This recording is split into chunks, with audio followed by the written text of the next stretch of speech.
Esther. Eu tô aqui para falar para vocês um pouquinho, né, da minha história, de como eu era, do que Deus tem feito na minha vida.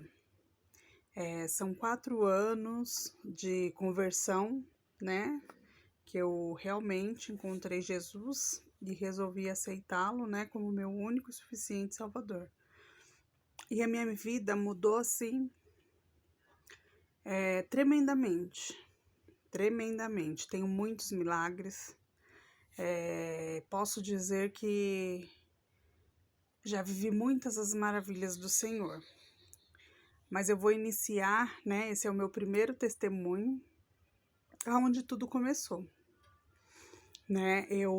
Quando eu era aí de fora, né? Por que eu estou falando isso? Quando eu era aí de fora? Porque a gente, quando aceita Jesus, quando a gente resolve, né? Renascer com Cristo, a gente não faz mais parte, né? Do que tem aí fora. E eu não faço mais parte disso daí aí fora. Vou falar um pouquinho de como eu era, né? Eu não sei quem vai ver, mas se alguém que for ver já me conhece, vai saber que realmente não é mentira. Eu sempre fui uma pessoa, né? Fui uma pessoa muito nervosa, uma pessoa que nunca levou desaforo para casa, uma pessoa que só resolvia as coisas na mão. Ou seja, eu brigava sem nem pensar. Se passasse uma mosca, era capaz de eu sair na mão com a mosca, né? Brigava, bebia, tinha vícios, né? Na bebida. Cigarro nunca fumei, graças a Deus, mas a bebida eu gostava, né? E tive alguns problemas, né? Na verdade, eu falo que tudo, né, tem um propósito na vida com o Senhor. Eu creio que eu já era uma escolhida do Senhor, pois eu nasci, né, num berço cristão, embora não seguia, mas também não seguia nenhuma outra, né, religião. Quando ia visitar, né, a igreja evangélica. E tem uns 4 anos atrás, se eu não me engano, foi em 2000. Nós estamos 2000 e alguma coisa aí, voltando para trás. Eu não vou me recordar agora, mas foi no carnaval, onde eu fui para um retiro, né? Um retiro espiritual na igreja. Na verdade, eu tinha ido em um antes, o qual não me surtiu efeito nenhum, onde eu fui realmente de corpo presente. Passei muito mal lá, precisei para tirar meu marido de lá para ir para farmácia e tal. Então esse retiro eu não conto. É como se eu não tivesse vivido, não tenho lembranças na minha mente deste dia. E o primeiro retiro que eu fui, que foi aqui perto do DIB, ali para cima. E semanas antes eu procurei o líder, né, dos jovens, porque era um retiro dos jovens, e falei para ele, eu quero me batizar, mas não conta para ninguém. E aí a gente foi conversando, tal, né? Aí ele realmente não falou, e confesso que no decorrer dessa semana foi muito difícil para mim, né? Por hora, pensei em desistir, pensei em não querer mais, né? Mas fui lá, firme e forte, né? Fui. Até que chegou o grande dia da gente ir. Era uma sexta-feira e a gente só voltava depois do carnaval. Então, eu fui arrumar minhas coisas, né? Então, aí eu fui arrumar minhas coisas. E eu pensei comigo, cá com os meus botões. Vou ficar 4 dias sem tomar a minha cerveja. Então, vou beber antes de ir. Bebi a minha cerveja. E nisso sobraram-se 2. E eu falei, deixa aqui, quando eu voltar, eu vou beber. Mal sabia eu o que Deus tinha para mim, né? Pois eu tinha tomado uma decisão.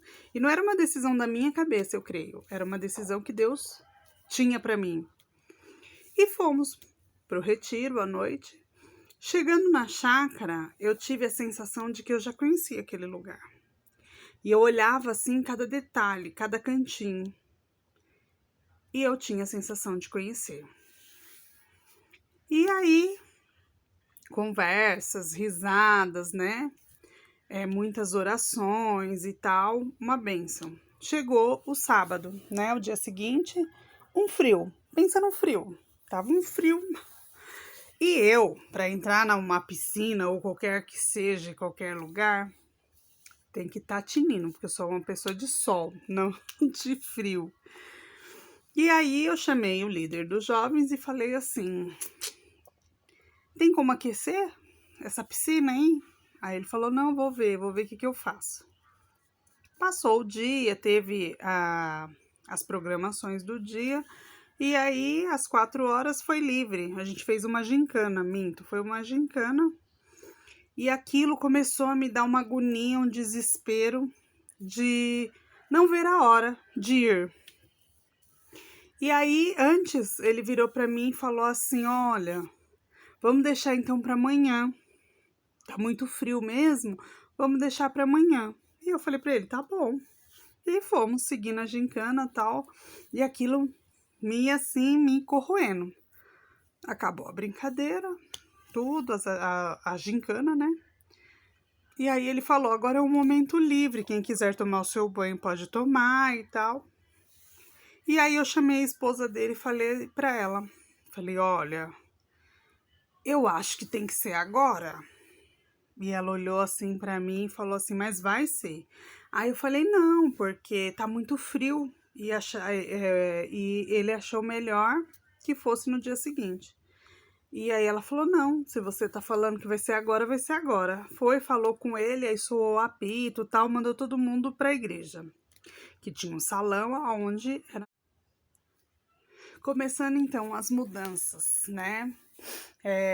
Naquele retiro, Deus me mandou pedir perdão para uma pessoa da minha família, a qual eu não tinha feito nada para ela, mas a gente estava sem se falar, por uma questão que essa pessoa aprontou e eu sempre fui daquele jeito, tá certo, tá errado, tá errado. E nunca fui de passar a mão em nada. Então brigamos. E Deus me mandou. Fui pedir perdão para essa pessoa e falo para você, pedir perdão não é fácil. Mas enfim, fui pedir perdão, não fui perdoada de momento, saí de lá chorando e quis questionar a Deus, mas o meu marido estava do meu lado na sua sabedoria e ele me falou, se Deus te mandou, por quê? Né? Por que você está questionando? E aí entrei no meu quarto, orei a Deus e Deus me trouxe uma paz. Por quê? Porque eu fiz o que ele me pediu e o restante era com ele. E assim foram fluindo, eu depois, como se nada fosse, essa pessoa voltou a falar comigo, enfim. E eu passei a engolir bois, nem sapos foram, boi. De depois sair dos lugares e falar assim, como assim? Como eu passei por isso e não falei nada? Como eu passei por isso e não fiz nada? Pois é Deus na minha vida. E hoje eu posso dizer que eu sou uma pessoa muito melhor. Eu sou uma pessoa assim que procuro buscar, né? Estar sempre na presença do Senhor, porque Deus sempre coloca pessoas assim na nossa frente, na nossa vida, que necessita, né? De um conselho, mas não de uma crítica. Não adianta eu aconselhar para depois julgar. Não, eu tenho que aconselhar conforme Deus quer, porque se eu for julgar as pessoas, eu também vou ser julgada, porque quantas coisas eu já não fiz, quantas coisas eu já não aprontei. Eu estive do outro lado por muitas vezes. E aí fui indo, tive um novo olhar no meu serviço, pessoas iam na minha sala para pedir que eu orasse, para pedir que eu desse opiniões sobre as coisas que elas estavam passando.